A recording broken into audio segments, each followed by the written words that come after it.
to China, where the Gobi Desert grows by about 3,000 kilometers each year. Environmentalists warned it would fail.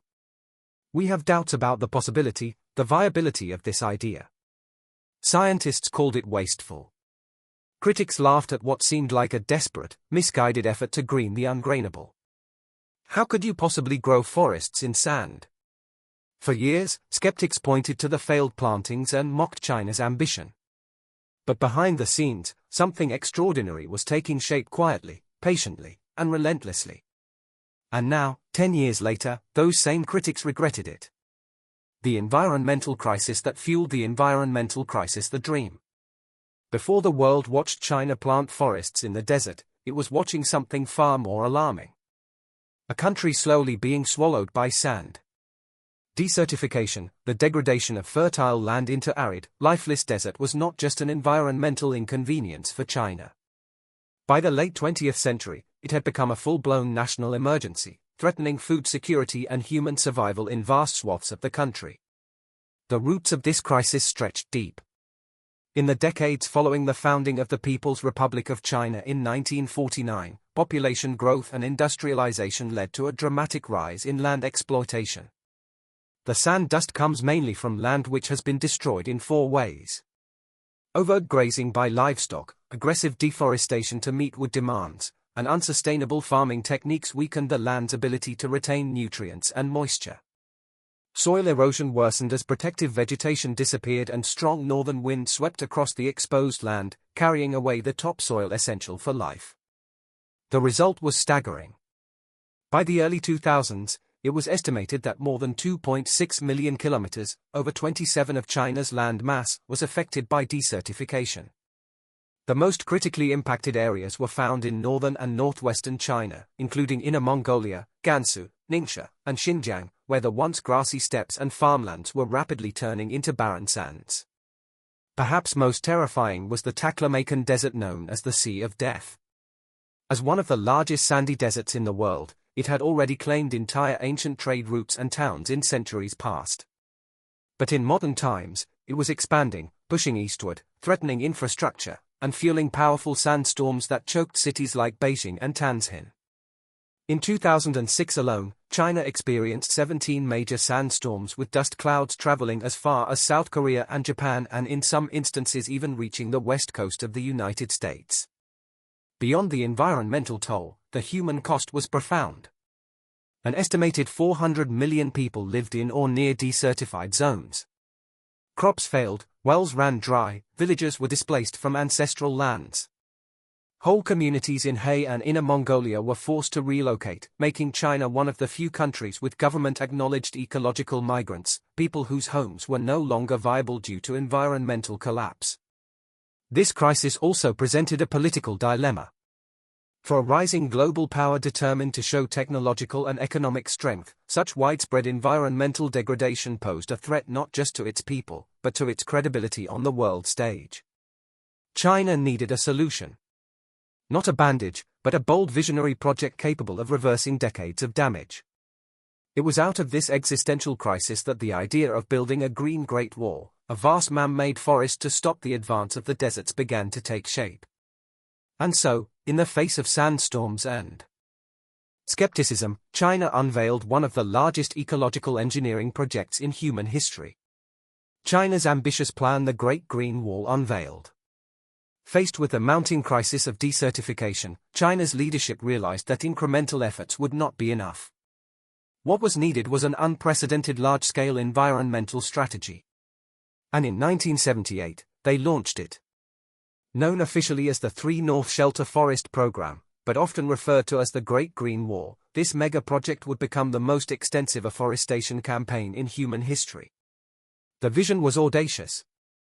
Plant a massive belt of trees across the arid and semi-arid regions of northern China, spanning the 3 regions of northeast Dongbei, North Huabi and northwest Qi, hence the name 3 North. The goal was to construct a living, breathing barrier against the expanding deserts, particularly the Gobi and Taklamakan, which were creeping steadily toward more densely populated and agriculturally productive areas. Designed to unfold in 8 phases across 73 years from 1978 to 2050, the plan aimed to rehabilitate over 35 million hectares, approximately 87 million acres of degraded land. Its intended forest zone would stretch more than 4,500 kilometers in length and 1,500 kilometers in width, forming a massive arc across China's northern frontier. But this wasn't just a tree planting campaign. It was a national mobilization. The project blended top-down central planning with grassroots participation. Local governments were given mandates to plant and protect forests, while national policies offered incentives for participation. Beginning in the 1980s, the government rolled out measures like the Grain for Green program, which compensated farmers for returning eroded farmland to forest or grassland. Citizens were encouraged and sometimes required to contribute with tree planting quotas in schools, workplaces, and military units. Even the cultural sphere was engaged. In 1981, China instituted National Tree Planting Day on March 12, a holiday that inspired mass participation in afforestation efforts. It helped drive the momentum of the project and turned it into a patriotic act of environmental restoration.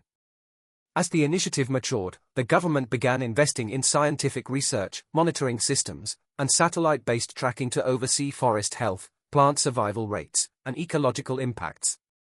The scope of the project was immense. New species had to be selected that could withstand arid conditions. Irrigation systems were tested and adjusted, and innovative solutions like straw checkerboards and soil conditioners were introduced in later phases. Importantly, the Great Green Wall wasn't confined to forests alone. The strategy incorporated agroforestry, grassland restoration, shrub zones, and desert-resistant crops to ensure long-term viability. Planners understood that a diverse ecological approach would be more resilient than monoculture forests. By the early 2000s, aerial imagery began to show promising results. Patches of green were emerging across previously barren land. Despite high failure rates in some areas and persistent skepticism, the campaign continued slowly, steadily, and with a growing sense of national pride. But even as China pushed ahead with determination, the world and many experts still viewed the plan as quixotic, naive, and doomed to fail. Laughed at by the world. While planting trees in the desert, China's Great Green Wall project drew attention for its ambition, it also became the subject of international mockery, skepticism, and scientific criticism. Planting trees in the desert, one of the harshest environments on Earth, was widely regarded as an ecological fantasy.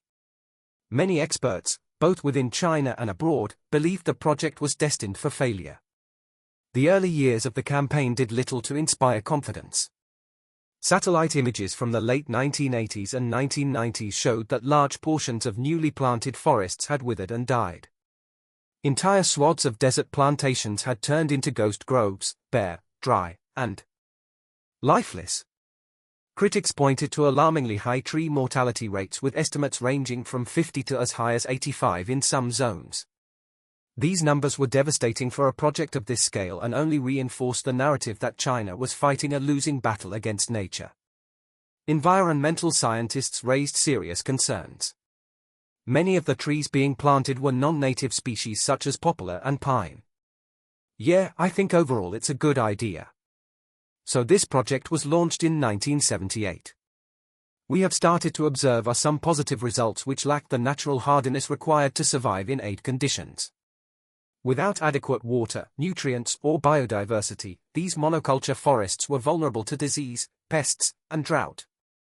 Furthermore, they argued planting the wrong species could degrade the soil even further and create long-term ecological imbalances. Rather than restoring the land, critics warned China might be replacing one environmental disaster with another. Public commentary was equally brutal.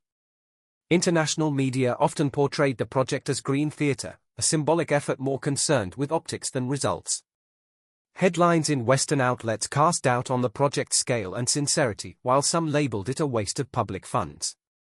Foreign development experts questioned China's reliance on mass mobilization and top-down mandates, arguing that such efforts were unsustainable without deeper environmental reforms. Even within China, there were voices of dissent. Some local ecologists criticized the campaign for over-prioritizing quantity over quality, celebrating the number of trees planted without tracking how many actually survived. Others warned that in some areas tree planting was reducing water availability for nearby farmlands and river systems. The desert, it seemed, was not so easily tamed, and many doubted that any amount of planting could hold it back. Metaphorically and literally, the world laughed. The phrase burying money in the sand became a common barb symbolizing how foolish and futile the effort seemed. China for a time became a case study in misguided environmental ambition, an example of how not to green the planet. Yet, despite the laughter and criticism, China did not give up. Instead, it doubled down on its efforts, sending teams of workers and scientists into the desert to begin what would become the most unlikely environmental transformation in modern history. The technical execution begins. Technical execution begins while the world ridiculed China's dream of turning deserts into forests. Thousands of workers, engineers, and volunteers quietly rolled up their sleeves and got to work. The early stages of the Great Green Wall were not driven by sophisticated technology or billion-dollar budgets. They were powered by persistence, ingenuity, and simple but effective tools that could function in some of the harshest conditions on Earth.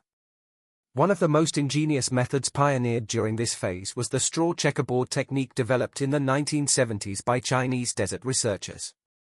It involved laying bundles of straw in a grid pattern across sand dunes to create a stabilizing framework. These straw grids, usually 1m x 1m, significantly reduced wind speed at the surface and prevented sand from shifting. Over time, the checkerboards also helped retain moisture, encouraged the accumulation of dust particles, and allowed hardy desert plants to take root. The raw material for these grids came from an unlikely source, China's vast rice industry. Each year, the country produced over 200 million tons of leftover rice straw, a farming byproduct that was often burned or discarded. In desert regions, however, it became a lifeline. Workers hauled truckloads of rice straw into the desert, spreading it manually across vast swaths of shifting dunes, especially in critical areas such as the fringes of the Taklamakan Desert, where sand regularly threatened roads, villages, and railways. At the same time, National Tree Planting Day became a cornerstone of China's mobilization efforts. Over time, it became a national tradition. Between 1982 and 2021, an estimated 78.1 billion trees were planted by volunteers. Schools, military units, government offices, and civic organizations took part, turning the event into a visible sign of China's environmental commitment. The actual planting process was grueling.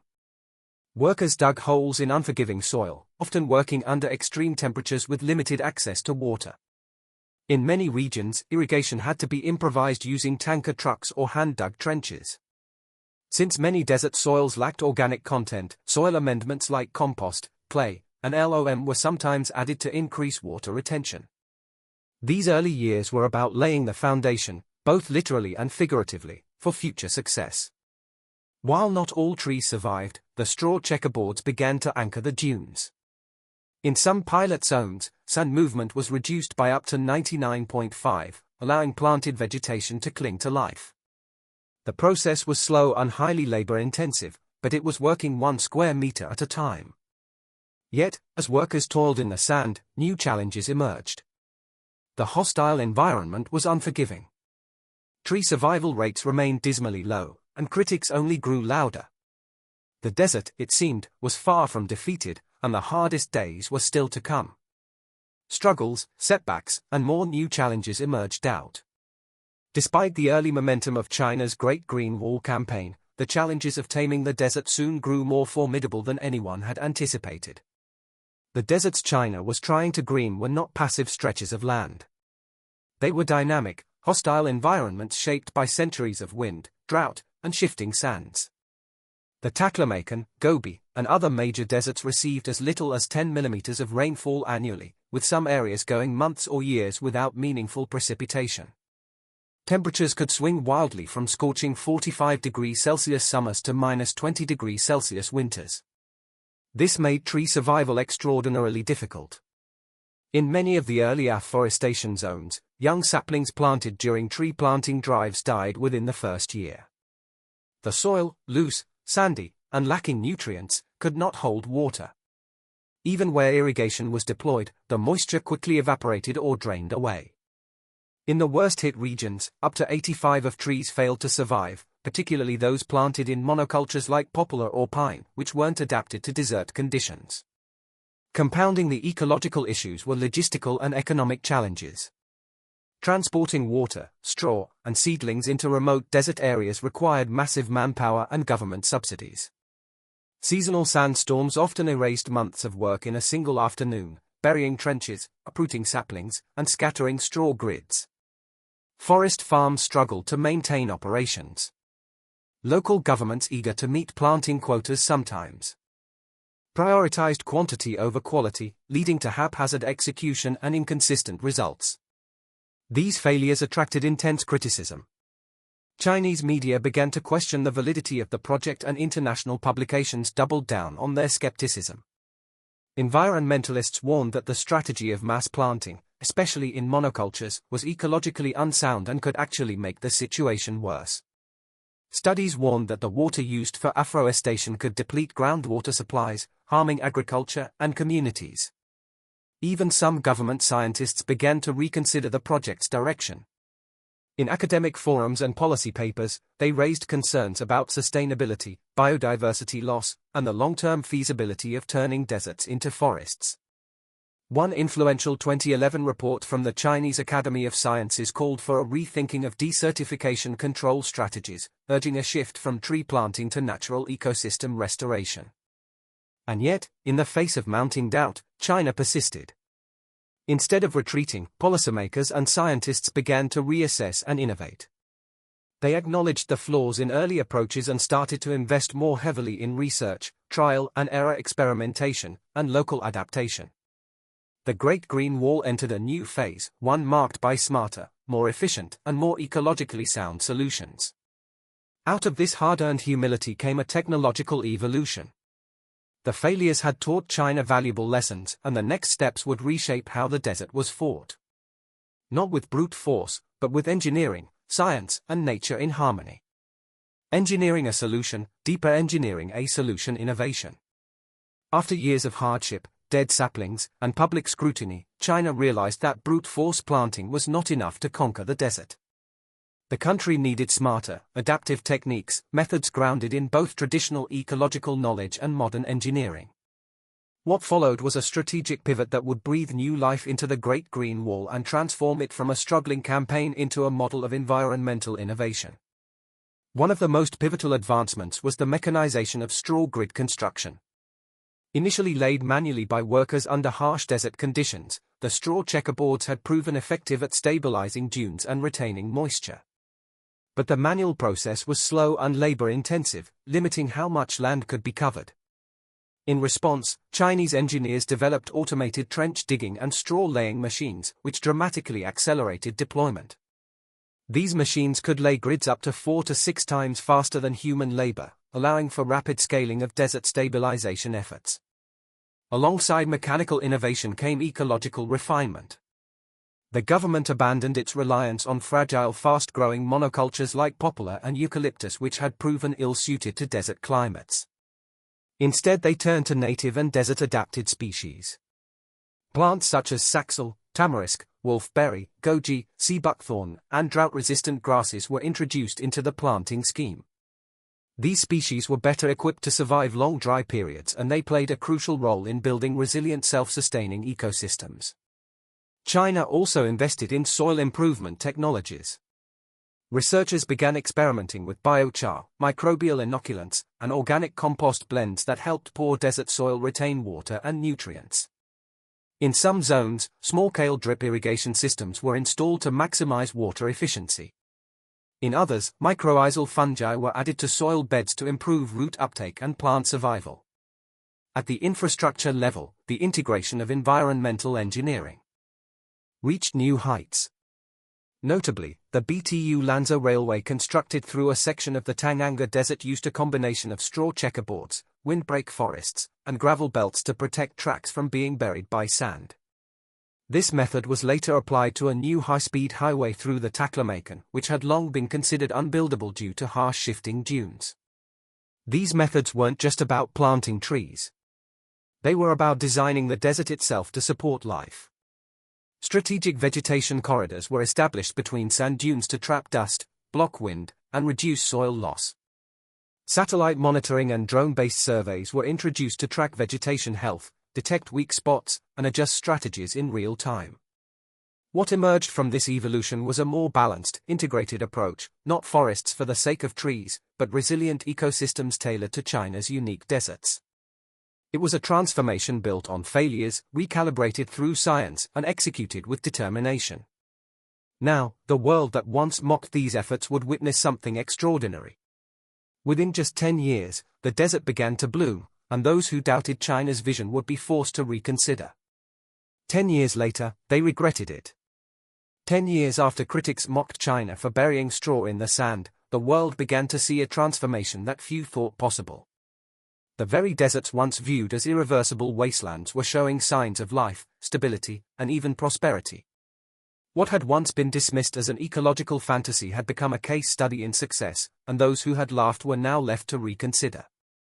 In 2024, China reached a landmark milestone, the completion of a 3,000 kilometers green belt encircling the Taklamakan Desert, one of the harshest and most feared deserts on Earth. This feat alone silenced many doubters. Where shifting dunes once threatened to swallow villages, roads, and railways, now stood stabilized sand anchored by straw grids, native vegetation, and self-sustaining ecosystems. From 2016 to 2020 alone, China had already converted 21.7 million acres of desert into Greenland. By 2024, the total number of hectares reforested since the project began had exceeded 30 million, increasing the nation's forest coverage from just 10 in 1949 to over 25. Entire regions that were once plagued by chronic dust storms such as Inner Mongolia, Ningxia, and parts of Xinjiang reported drastically reduced frequencies and intensities of sandstorms. Urban areas previously shrouded in yellow haze during spring now enjoyed clearer skies and healthier air. Perhaps the most visually striking evidence came from satellite images. Aerial photos and satellite data captured vibrant ribbons of green spreading across the northern deserts, forming protective corridors around infrastructure, farmland, and communities. These images, which had once shown lines of dead trees and grey wasteland, now revealed checkerboards of straw and green growth stretching for hundreds of kilometers. The BTU Lancer Railway, once predicted to be buried by the desert within 30 years, remained fully operational, protected by the very methods once ridiculed. Similarly, the high-speed highway that cut through the Taklamakan was a functioning reality, bolstered by gravel barriers and vegetation belts. What had been deemed impossible in the early 2000s was now a visible triumph of design, patience, and ecological perseverance. Beyond the environmental transformation, there were tangible economic benefits. Formerly barren regions had opened up to ecotourism, with travelers eager to see the desert forest corridors. In some areas, locals began cultivating goji berries, grapes, and desert-resistant herbs, turning previously abandoned land into productive agricultural zones. Government incentives for sustainable farming created jobs, reduced poverty, and brought stability to fragile communities. Internationally, environmental organizations and desert-prone nations began to take notice. China was no longer a punchline. It was a reference model for combating desertification through innovation, adaptation, and massive-scale planning. But China's triumph wasn't just a national victory. Its impact extended beyond its borders, reshaping environmental thinking on a global scale and proving that even the harshest landscapes could be reclaimed. A global model of transformation. What began as a bold domestic experiment has now become a globally recognized environmental success story. China's battle against desertification not only reclaimed vast stretches of once lost land, but also reshaped how the world understands ecological resilience, large-scale reforestation, and the power of national commitment. From 2000 to 2017, NASA satellite data revealed a surprising trend. Despite widespread deforestation elsewhere, global green cover was increasing, and China alone accounted for more than 25% of that growth. The Great Green Wall played a pivotal role alongside parallel afforestation campaigns and sustainable land management reforms across the country. The result was a stunning reversal in China's ecological narrative, from degradation and despair to renewal and leadership. This transformation also had measurable environmental impacts. As vegetation spread across once barren deserts, carbon sequestration increased, helping China offset emissions and improve its standing in the global climate fight. Wind erosion and dust storm frequency dropped, allowing improved agricultural yields and reducing respiratory health issues in affected regions. Reforested areas began to support microhabitats, birds, insects, and small mammals, signs of early biodiversity returning to restored ecosystems. But perhaps more importantly, China's techniques began to inspire other desert-prone countries. Nations in Africa's Sahel region, Central Asia, and the Middle East started examining China's model for their own reforestation efforts. The integration of low-cost materials like rice straw, community participation through tree planting holidays, and machine-assisted forestation methods proved replicable across different geographies. Chinese experts were even invited to collaborate with the African Union's Great Green Wall initiative, aiming to stretch Greenland from Senegal to Djibouti. At home, pride surged. Chinese media outlets shared images of once lifeless landscapes now teeming with plant life. Comment sections filled with amazed citizens reflecting on their country's transformation. As one viral post put it, they said it couldn't be done. But look at this. Only in China can you witness a desert bloom like this. It became a slogan of sorts, symbolizing not just environmental success, but the spirit of national determination. The economic benefits continued to grow as well. Regions along the restored belts began attracting ecarists from around the world. Travelers ventured into Inner Mongolia and western Gansu to witness the desert forests and the innovative sand control infrastructure. Meanwhile, formerly marginal land was now supporting sustainable agriculture, producing desert-grown grapes, herbs, and berries for both domestic and export markets. China's ability to blend tradition and technology, local participation, and national policy, science and scale, all in service of reclaiming its environment, has now become a model that others hope to emulate.